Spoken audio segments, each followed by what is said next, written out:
Let me just say hello to everybody. And as I was explaining, if the dog suddenly jumps up, then that's half of the course, I think, for the rest of us.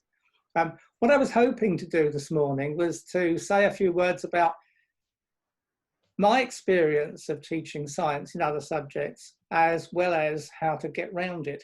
And I was saying to some people earlier that the thing that I remember, the very first teaching that I ever did, and somebody, the head of department, gave me a book. I remember it exactly. It was called 3T, and it was maths, and I couldn't do maths. And so they gave me 3T in a class. That was awful. The experience was awful because what I was trying to do was teach something I wasn't comfortable with. So after a few days of turning pages in book 3T, what I decided to do was to try and adapt it into English and history and geography, which was a lot easier. And then we could still do the maths, but we did it inside something. And I've always found that more useful than trying to teach something formally. So what I was going to show you this morning is the way that I might try to tuck science into history, because that for a lot of children will make it easier to cope with. And at the end, what I hope we'll have done is we'll have used all of the science words that we should be using in the curriculum, and at the same time, they won't know they've been used.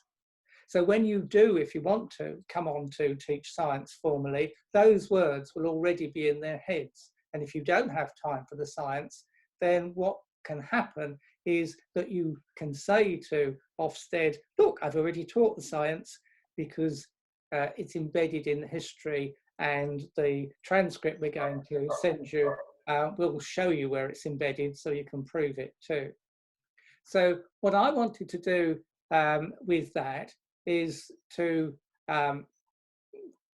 try and get us all to look at. So let's start at the home screen, because what I thought I'd do is to also explain to you what we think we've done with the website and how it works, just in case you're relatively new to it. Here's the home screen. We're going to have a look, obviously, at the Stone Age, but just for the moment, let me just point out the subject tabs, which are all here, and the Save Search at the top. And I'll look at both of those at this stage, just in case you've not managed to navigate your way to those. In amongst the Stone Age, we have, for example, words like Adobe. I might use Adobe, or you might use Daub and Wattle or something like this. So we could click on the search, and we could look up Adobe. And if we look up Adobe, or do this anywhere in any part of the lesson, then we'll find Adobe along with various other words. And what Adobe will do for us, it will give us a definition which can be read out. A word for mud bricks. And then there's a picture which you can copy. Then there's text, small amount of text. And in this case, there are some videos. Now, the key thing about these videos is that they will be from across the world, which means that you can bring in other cultures into what you're saying. This top one is Chaos, which is in New Mexico, and shows what is basically a Stone Age community. The one underneath it shows you Adobe brick being made and what it's like. That's from somewhere else, which you can look at some point. And then this last one is particularly interesting because it's all about the 19th century in America. And what you can see, I've just paused it, so that what you can see and what you can introduce children to is that the Stone Age wasn't actually something remote in the past. The Stone Age is with us now in many societies around the world. And it was, for example, in this one, when these pioneers went off across America, they ended up on the prairie with nothing. And so what they had to do was to make their own houses out of nothing, just as people in the Stone Age did. And surprise, surprise, they all ended up with the same type of structure. This man is particularly interesting because he's got his waistcoat on and everything else about him Victorian. Behind him, you can see the house he's made on the prairie. He's just arrived, and obviously he's going to spend his time trying to make a farmstead out of this. So it does give the opportunity. There were many problems settling on the. Does give the opportunity in all of this to go across ages and cultures and parts of the world, and then just introduce interesting things for children so that they can see not just the pictures from the book, but also equivalent and other pictures. Now, below that, there are resources which we've chosen to think might be the ones you would go to if you were looking up Adobe or any other Stone Age word. And you can see it includes science, which is populism material, which is the book on the left, another history topic, Aztec, which will also include the Maya, and the Stone Age, which is our rural backwater Stone Age in Britain. Okay, so let's go back to where I am. Everybody can see that, can't they? That's my ordinary screen. And so I'll just go back to the beginning of Curriculum Visions, and the way beside the Safe Search, remember the Safe Search is something that you can go to with confidence because it's all entirely internal. There are no external links. Children can't get out of that Safe Search, and it's all leveled. Let's hope that you're used to that. So I would otherwise go to history. And when I went to history, there'd be all these history topics to choose from. And then at the moment we're going to Stone Age. And the Stone Age has teachers' material at the top. And then if you want to know what each of these bits do, press the question marks, because that will then tell you what it is. Press it again and they go away. And then there's the webcast we've been doing recently for use at home if necessary. Some supporting books, including this one on my right, which says Exploring the Stone Age, which is 2 years reading age lower than this main one. So you can choose which one of those is most appropriate. I'm loath to open the book now in case you can't see it, but the book is there. Underneath is a timeline, and when you scroll down a bit farther, you can get to the Stone Age audio exploration, which is what we call eavesdrop. Now we better make sure that everybody can see that one. We've come to the Stone Age life eavesdrop, and the purpose of this, and particularly when people are at home, is that they can do something which is a bit more interactive and a bit more active than they might be doing otherwise. And also it shows them the compass of what they've got to do in just 6 screens. So they don't have to think, oh, I've got to go through 48 pages of a book to learn this and then turn one page after another. That's my book 3T syndrome that I don't want to do. It's much easier in a classroom when obviously you've got children in front of you, but especially if they're working remotely. What we've done here is to compress it all into 6 screens, and those 6 screens are from the book. They're the main pictures from the book. So what we can do is to choose this one called Hunting as an example of how to embed the science into what we're doing. Now, this is these are all fantastic pictures. The most important thing about them is that they're very, very detailed.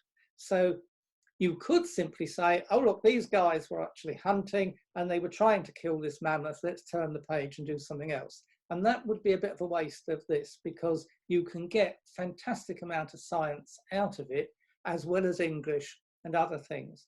Now, I'm just going to illustrate that by up here, there's number 2. And so long as number 2 will is something you can see. Can you see number 2? And that's popped up.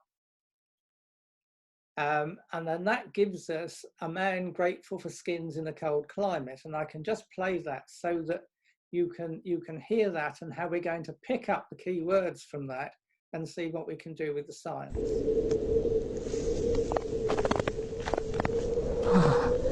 It's even colder today than it was yesterday. We'll need to move even further south if it carries on like this. Otherwise we'll die from the cold. The ice is everywhere, but it is slightly warmer in some places down south. We may even have to move further south if it gets really, really bad. It doesn't help that we've been tracking this mammoth out in the open land we call the tundra for ages. I hope we're finally ready to take it down now. Without these thick animal hides I'm wearing, I'd have frozen to death for sure by now. We have simple layers stitched together, made from the skin of the animals we kill. This is called the hide. Then we also have thicker pelts, like this darker one I'm wearing over the top. The pelt is the skin and the fur together, almost straight from the animal. Everyone does it. If it keeps a mammoth warm, then it keeps us warm. So we use all of the skin and the fur from the animals we kill. In fact, we use pretty much everything. Right, I've got to get moving. We need to wound this mammoth more. If only I could feel my fingers holding my spear. And the way to get out of this is to click the black area to the side, and then you're out of it. Now, there's a transcript for that, and so you could use it as the basis of getting children to summarize, or you could get them to circle or underline keywords or anything else that seems appropriate for English. So there's a lot of English that can be done from that little bit of clip. And that's just number 2, and you've got 10 of those, and every single one you've got 10 more. So you can choose which ones you like for those. But what he's done is he's introduced his problem in the environment. He's cold. He's trying to do something about it. So we can then translate that into something where we can look to see what we could do about keeping warm ourselves. And one thing you might do is you might say to children, well, look, basically, this is my shoe this morning that I was wearing. It's made of 60 pieces. There's no way that Stone Age people could do that. So what were they trying to do that was the same as my shoe? And basically, why don't you take off one of your shoes and one of your socks and put it on the floor? Now, when you've done that, what do you notice? You've got a cold foot. You've got a cold foot because the heat is going from your foot into the floor, and the floor is colder. Brackets, that's conduction. And then, so how do we deal with that? Well, we could get a piece of cloth. Should we try a piece of cloth like Stone Age people did? And let's do it on our hand because these are our foot. Now, oh, I'm having difficulty here, look, because it won't hold on, will it? So a piece of cloth like that on its own is no good, is it? What could that have been? What sort of material could that have been? Well, it could have been a hide, couldn't it? Now, let's just find out if we can find something else that might be more useful. I've got a long strip of hide here, and this is my bandage. And I've got a long strip here. Now, if I wrap that round once, what do I notice? I notice it doesn't fall off. This one fell off. This doesn't fall off. So what's that telling me? It's telling me that if I change the nature, the shape of the material, I might be able to make it stay on better. And the principle behind this, of course, is friction. So we're suggesting that if you wrap things, which is what you could see in the picture, if you wrap things, then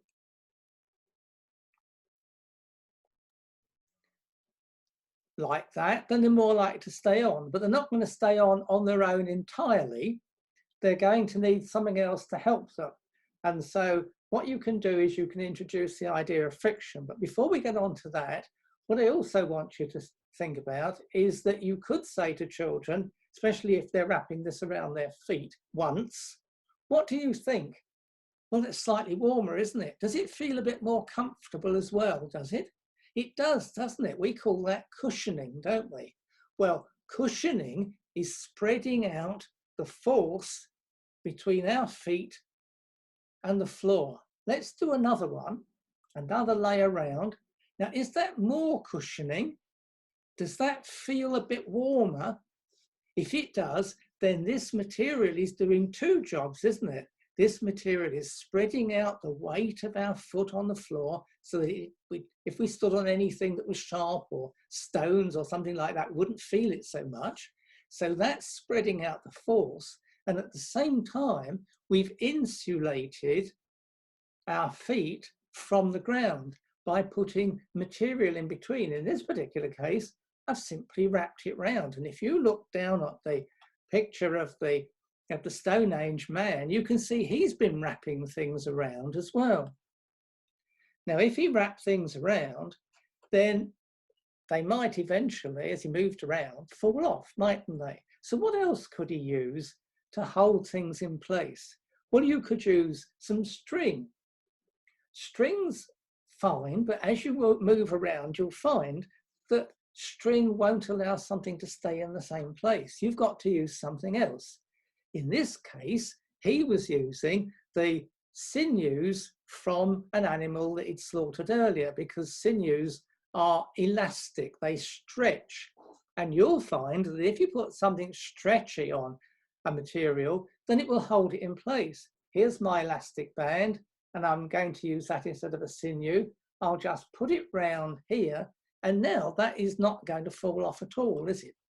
So what I've actually got is a very simple demonstration of what the Stone Age people were doing, and I've introduced the idea of elasticity, the idea of a shape of material, the idea of insulation, and the idea of spreading out the force.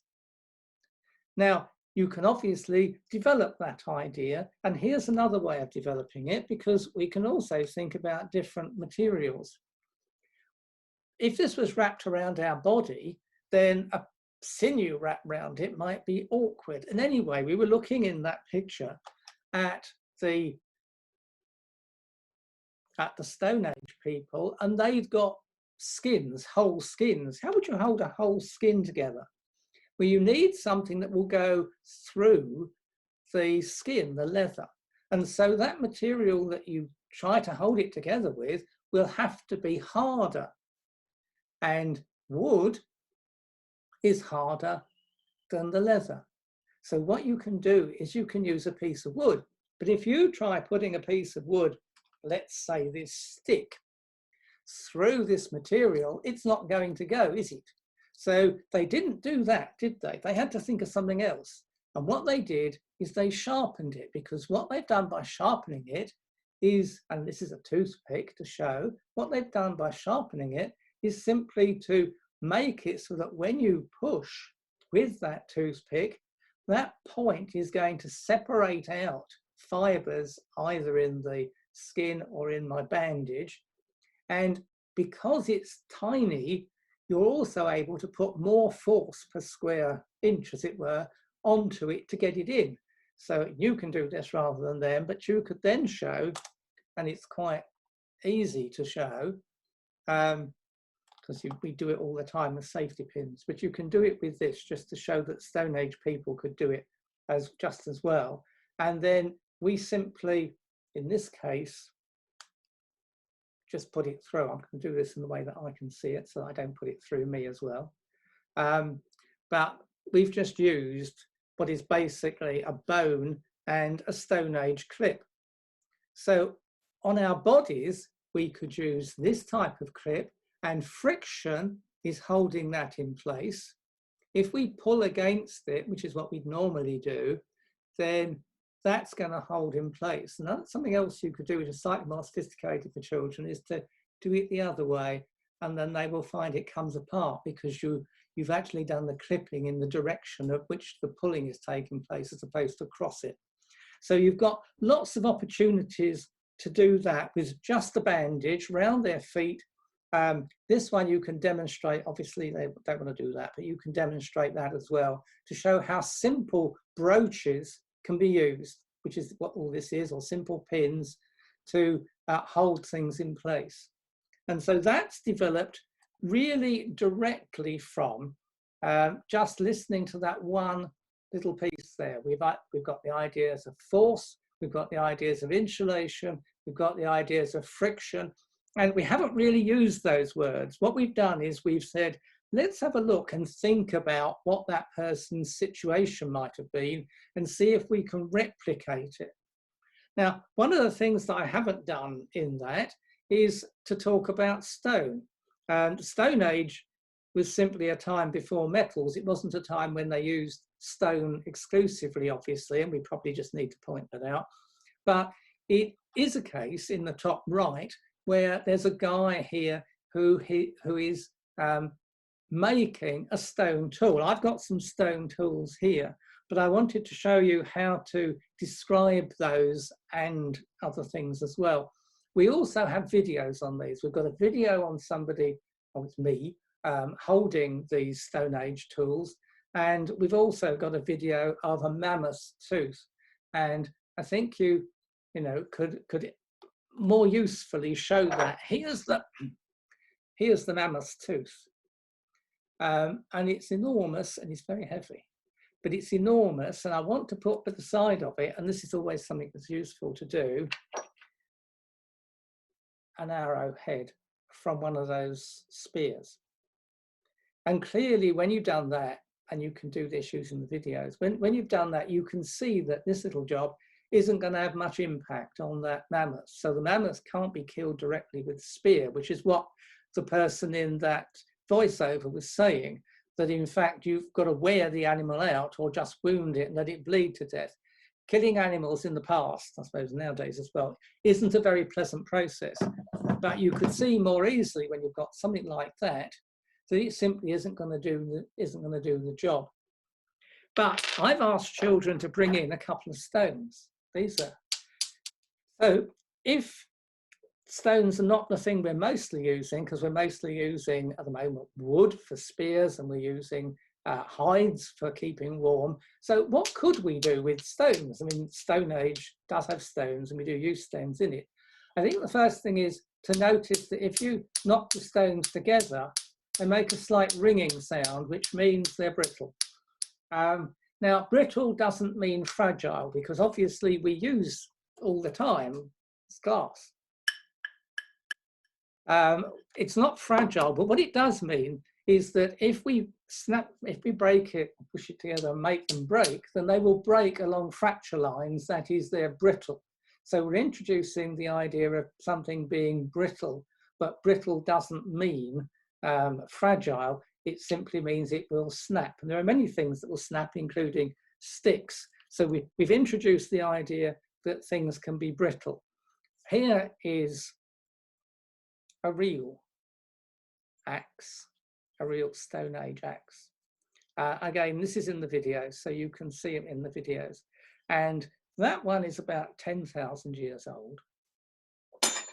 We think this one is about 300,000 years old. So it's actually the oldest thing me and children that I demonstrate to will ever hold in their hands. It's made of flint, but flint's not the only material. So that you can use this way. Any glassy material, any brittle material will do this, but some of them will do it better than others.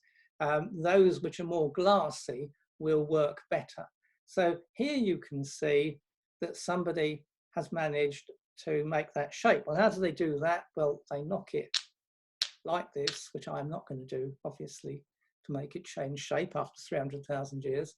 But they knock it, and so they need to find really hard material that's brittle for this, because if you have material which is brittle, then you can find a way of chipping it up to produce blades like this. And this is a real 10,000-year-old blade. And you can see you can get really quite sharp edges on it. Now, the reason that we don't have stone used too much in the Stone Age, you can see on here, and that is brittle has a property of being able to be made into a sharp edge. But if you knock this against something else which is equally hard, it will snap. And the edge of this one has been broken, it's been chipped off. So that could make it unusable quite quickly. You'll see on the other side, there's quite a big chip come out of it. So we don't use these everywhere. That's the reason why in the Stone Age, people largely didn't use stone, because it's all right for some purposes. Now, on this one and this other blade, you can see you can get a very sharp edge. So it is much more useful to use this for getting hold of an animal and splitting the hide away from the skin underneath than it would be for more or less any other task. And you can show that. And by the way, you can also show how sophisticated this is. I don't know if you've noticed, but it's not a cylinder. It's actually been made into something which is the same shape as a hand. See, it's narrower at this end, which is the natural shape of your hand. So it's been thought through as to how it works. And not only that, but the end has been thought through. I don't know if you've noticed that this is not symmetrical. Everybody imagines that that would be a symmetrical blade, and it isn't. And there's the modern equivalent. So somebody had the idea of having a blade which was not symmetrical a long time ago. And the knife blade is remarkably similar to that, because they need to work in the same way. They need to work like that. So again, you can show children how, and we don't separate technology and science at this level. So you can show them how that would make a much more sensible way of cutting than if it was not that shape at all. Let's leave that, those people out there in the wilderness, which was quite a long time ago, and go on to just look at, say, farming. I just want to look at these other ones more quickly. Go on to look at, say, farming. And here again, you've got a picture with immense detail, and you can start it by starting one of these eavesdrop conversations to get it going. But you've seen how that works. So I'm just going to let you see what we could do to develop things here. This man is clearly working on this field, and he's not clearing the field using a stone axe. And if you look behind, you'll see he can't do that, because we now know that these stone axes are not good enough for that job. So they've burnt. You can see the trees in the background of the stumps. They've burnt that to make the clearing. And in fact, the children are pulling the stones away from the field, because this is the very first time ever that this field has been cultivated. So here we can look at a bit more science. He's trying to make a hole to put seeds in. He needs quite a lot of force to do that. So again, here we're using the idea of force. He's tied a bone to a wooden haft, and he's pushing it really hard into the ground. But even that, you see, is not good enough to break the ground. His wife, who seems to be working harder than him, what a surprise, is using a hoe. Now, the hoe has a blade at the top there and a haft.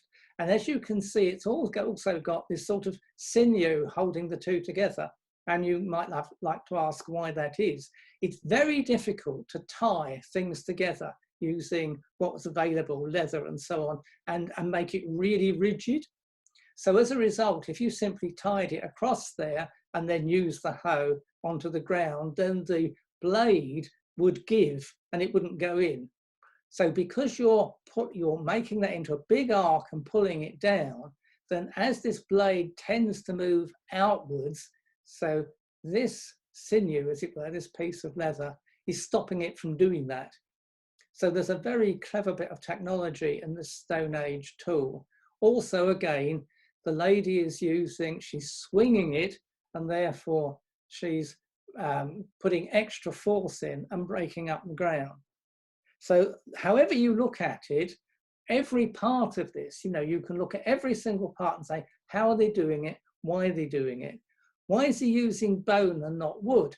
Bone is harder, it's brittle as well, but bone is harder than wood, and therefore, because it's brittle and harder, if you break it, you can make it into a point which won't blunt as quickly as the wood might.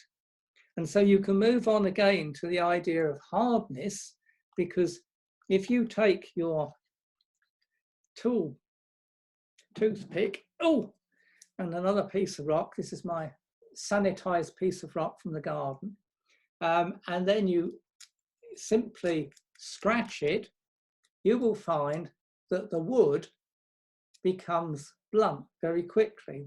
The stone is harder than the wood. And so if you did that with a couple of materials, then you could see that some materials are harder than other materials, which means you get a scale of hardness, which is another part of the science curriculum. And it's simply investigating it. You're not saying, oh, this is part of the science curriculum. You're simply saying this is what we're looking at and trying to understand.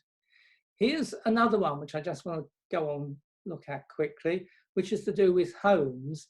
And in Stone Age times, they had rectangular homes, whereas in the later times, Bronze Age and Iron Age, they became round homes.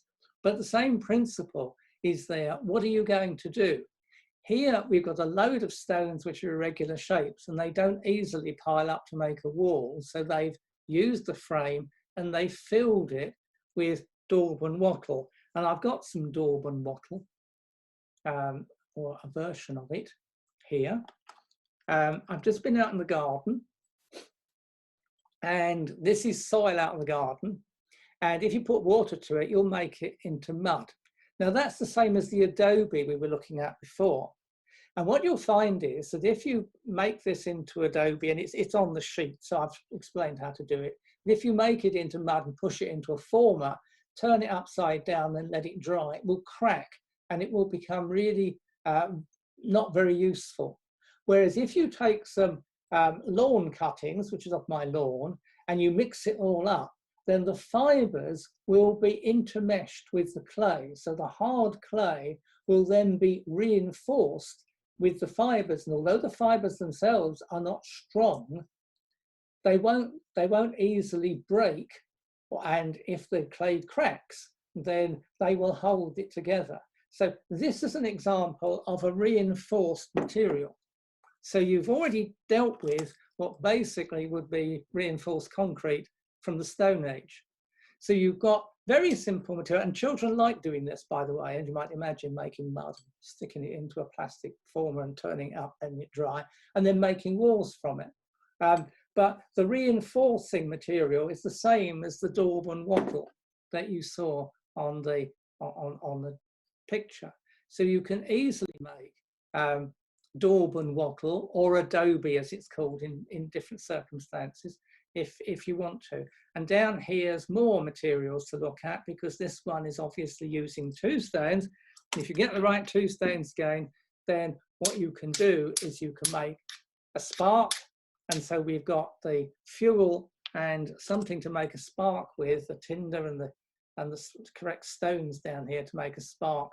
And as you go around that picture, you'll find there are loads and loads of other things where you could just gently introduce the idea of science, knowing what is in the science curriculum: hard and brittle, bendy, elastic, insulation, all those things that we looked at the very beginning, I've already covered. We've done all the science for those. We just happen to have done it in the Stone Age. We don't have to have done it in the modern age. And this one here, which is one of my favorites, I think, is the cave. And in the cave, they're painting. Now, painting is dead easy, but it also introduces us another idea, because paint is a suspension of a pigment in a binder. Don't have to say that, but it is. And therefore, we're looking at how you suspend things. That's another science principle. And it's very easy to do, because what you get is something which is coloured, the pigment, and it could be, say, a chalk, an ordinary wall chalk. If you don't want to do that, because you haven't got that, then what you can also do is use an oxo cube, because that's a dark brown colour. You want something that is solid. You don't want something that's liquid, because you're trying to talk about a solid suspension in a binder. This one you do out of desperation, because it will probably dissolve as well. We don't really want that, whereas the little chalk one won't. So then it comes up to having got that. The Stone Age people, by the way, for a binder use spit, but we probably don't want to go there, especially at the moment. Down here on the bottom, next to number 7, you can see how they're doing it. They're actually grinding the pigment, the ore, the coloured ore, down to make this powder, which is what you need. Now, the easy way to do that is to have an egg cup. If you've got a pestle and mortar, which is what I suggest you might have like that around. If you've got a pestle and mortar, then obviously you can show children how these two tools can crush things. And by the way, inside here, I've also got some seeds. So you can use that for inside the home as well, because that makes flour, and you can show them how to make flour by pressure. And what you might want to do as well is to show them how you need a container for it, because if you try to simply to get hold of these seeds and press them, they go all over the place. So you need a container for them. One of the things we noticed in the textbook was a quern, and the querns are used extensively by all Stone Age people. So here's the example. I use an egg cup, actually use an egg cup because with this little tool, it's a lot easier to keep it all in than to use the proper pestle and mortar. So that's another way of using hard materials against soft materials to break them up. And the same thing is actually, so you can make this, make an easy paint. What you then want is a brush, and you could use your finger. So what we would normally do is we'd grind this up. Now we wouldn't put it in spit, clearly we want something else. And I'd suggest you use lard or some alternative if you don't like lard, but it wants to be as colourless as possible. Then you mix it all up, and that produces effectively a paste. And the reason you're trying to get a paste is because it's a lot easier to put on than if it was runny. So what we then want to do is find a brush. And I can use my finger, but here's another bit of technology. Here's a twig. And what I've done is I've got my stones again, and I've put this between the two stones, and I've bashed the end to make what is a very crude brush, but that doesn't matter. The main point here is, why has it become a brush? And that's because inside the twig are fibers. The twig is made of fibers. It's the long fibers that convey the water up and down the twig and also hold it in shape. And so if you just break the outside of the twig, those fibers will then come through, and you can dip your fibers into that paint that you've just made. And then if you've got a stone, and children can just bring a stone in with them, they could then start painting the stone. And what they've done is they've then shown how to make a paint, which is a suspension. They've shown how to grind things, which is to do with hardness and friction. You've shown that the twig has fibers in, so that's to do with fibrous materials. And what you can also do at this point is to think about other domestic items you might have that illustrate the same thing. If you want, for example, to use a wooden spoon. Here's a wooden spoon. Now this is just like the dibber that the man was using. So you can get children, for example, to go out into the schoolyard and on some grass and try and get that into the grass, and it won't go because that is not a sharp point. And so when you went back to look at that farming picture, you could understand why the lady was there with her hoe, because she was breaking the soil up so that this dibber could then go in. And then if you turn it round, you can also think about the shape and how you could use this to move soil around. So all we're doing is we're just changing the emphasis slightly on what you do anyway. And then we're simply saying, oh, look, there's making the paint near number 7. Here's putting it on. And it's all mostly in a sort of a solid form. And by the way, what happens is the binder evaporates slowly over time. And what's left is an adhesive, and it holds the powder onto the rock or the stone. And then at home, there's no difference. We're coming to the end now. At home, there's no difference. except for one thing down here, which I really wanted to show you. Obviously, we can talk about shapes and structures, because that's another part of the science curriculum up here in the roof. You can use Lego down the side to try and show that you need to overlap blocks if you want stability. We were looking at daub and wattle because when you don't have stones, this is the famous Skara Brae, which is in Orkney. But the thing we haven't mentioned so far are these pots, which is the other thing that belongs to the Stone Age that I just thought might be useful to talk about. They're very easy to make. You get some Play-Doh or something, some soft putty material, and you simply put your thumb into it, and then you start to pinch out the clay to make it thinner and bigger, and it brings up a pot, and you've probably already done that. What you're then doing is you're showing that the plasticity of the material, a property of the material, allows you to make this shape, and you'll eventually end up with a pot. Then you can make it into a sausage, and then you can coil it round one part of the sausage on another, building it up, and that gives a much taller pot, and you smear the outsides, which is how people used to make it before they had a potter's wheel, and that will give you a much bigger shape. And then you can consider the idea of how waterproof it is, because although that will collapse over time because it's not been fired, it will still be waterproof. And you can think about the whole idea of how you make things waterproof, holding materials, what you use them for. In this case, you might want to keep the rats away from your grain. So it's very easy to make pots, great fun, but also the material is plastic. That's how you've been able to smear it together.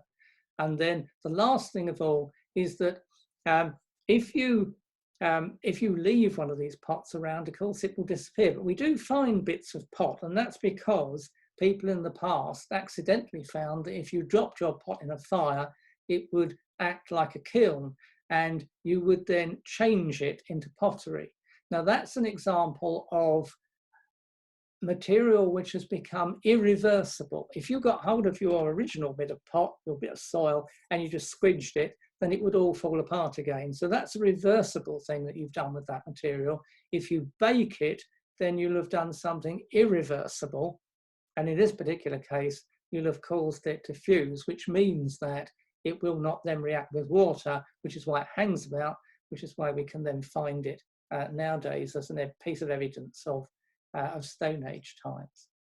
So there we are, not much stone, quite a lot of wood, a bit of leather, and using all of these pictures. So we've used 6 pictures. We've said in your 6 pictures, you will have covered the entirety of what's needed for the Stone Age. So that makes it easy to get the compass of what you're doing. We've changed it into topics so you can focus on particular things. And what we've tried to do is then give you something as a handle, which in these particular cases is these at leaves drops, where you click on something and somebody talks to you, and use that then to think about what it was like at the time. And then we've used all of that as a way of introducing very simple ideas of science like brittleness, waterproof, plasticity, elasticity, insulation, all the words that would otherwise be awkward to use if you were doing science and formal. You don't even know you've used them. And you've tried it all out because you've been trying to be a Stone Age person all the way along using modern materials. So I hope that's been helpful. There we are, he's given up now. Does anybody have anything they'd like to ask? Exhaustion. But you know, it's just the way of approaching it, and there are all sorts of things that you could do. I asked you to bring have a sugar cube around. That was largely because if you want to show a quern in the domestic situation, when we're back to the egg cup and the mortar and pestle again, if you've got a sugar cube, it will show how to grind that up, and that's a perfectly safe thing to do. It's easy for children to do, and they can see that's a way of grinding into something. And you could also explain, obviously, that if you put a sugar cube into a batter mix or something, you'd end up with a lump, and you don't want that when you're cooking. You want something where all the ingredients are evenly spread. So making a quern is quite an important thing to do. Now, the videos, if you go back to the book, which I seem unable to show you at the moment because it's in a new window, but if you go back to the book and look at the videos, you'll find that this is in one of the videos.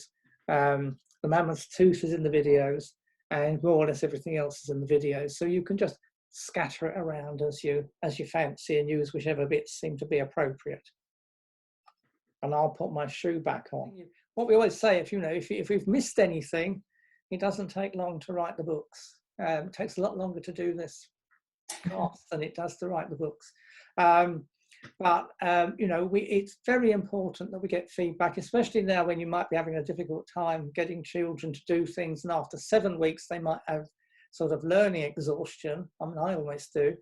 And these eavesdrops are a good way of getting children to be involved in something at a distance. And of course, we've got them for all of the history topics all the way through. So do enjoy the history. All I was saying was that what you should do is tuck these words in, go to the detail on the picture, ask the question, why is it like that? What are they trying to achieve? And you will automatically have added science and technology into it. But if we've missed topics or things you'd like to know, just let us know. We'll have a go at adding them. And don't forget also that you can involve these other cultures. Go back and have a look at that guy with his waistcoat on under Adobe. I think when you see the video, because I walked round the inside of that house. There's one that's a reconstructed one. And if you walk around the inside with me with that video, you'll see the most amazing house made by a guy who turned up and had a spade on the prairie. It's just a matter of introducing that as an idea and saying, look, Stone Age people weren't stupid. You don't think these Victorian people are stupid or ignorant. Why imagine that the Stone Age people are stupid or ignorant? You've got rainforest people who are doing the same thing. And to be quite honest, you have a very large number of people who are doing exactly the same thing in slums around the world now, because they're in the same situation of having only natural materials in order to build their houses. And we don't think they're silly or stupid either. So it's a matter of making sure that you don't think, oh, these were people in the Stone Age who were daubing their houses with mud and straw and perhaps dung because it's handy, and holding their noses while they did it. Well, of course they weren't. They were behaving just like we would in the situation where they were trying to make the best use of the materials. At which point, I will go off and have a